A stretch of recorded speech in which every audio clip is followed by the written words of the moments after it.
તો વલસાડ નગરપાલિકાની ઘોર બેદરકારી સામે આવી। પાઇપલાઇનમાંથી પીવાનું પાણી રોડ પર વહી રહ્યું છે।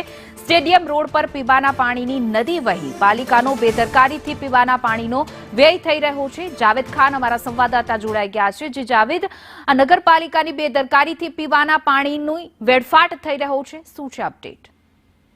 જી આ વલસાડના સ્ટેડિયમ રોડ પરની ઘટના છે, જ્યાં કલ્યાણબાગ ખાતે જે સંપ આવેલા છે, જે પાણીની ટાંકી આવેલી છે, ત્યાં નવી પાઇપલાઇન નાખીને તેનું ટેસ્ટિંગ કરવામાં આવી રહ્યું હતું। તે દરમિયાન જે છે આ પાણીનું જે 1000 લીટર પાણી જે છે એ રસ્તા ઉપર વહી ગયું હતું। મોડી રાત્રે જે છે સંચાલકોને પૂછતા ત્યાં કોઈ પણ હાજર ન હતું અને પાલિકાના સંચાલકોને પૂછતા તેઓ ટેસ્ટિંગ કરી રહ્યા હોવાની વાત હતી, પરંતુ પાણી જે છે એટલી હદે વહ્યું કે સ્ટેડિયમ રોડ ઉપર આખા સ્ટેડિયમ રોડ ઉપર નદી જેવી વહી હોય તેવા દ્રશ્યો સામે આવ્યા હતા। બીજી તરફ કહેવામાં આવ્યું છે કે પાણીની પાઇપલાઇન જે ટેસ્ટિંગ કરવામાં આવતી હોય તો ત્યાં કર્મચારીઓ હાજર રહેતા હોય અને પાણી બંધ કરીને ટેસ્ટિંગ કરવામાં આવે, પરંતુ આ તો પાણીનો જે છે વ્યય થઈ રહ્યો હતો તે સીધી પાલિકાની બેદરકારી થઈ હોય એવાનું સીધું દેખાય। જી જાવેદ, આભાર।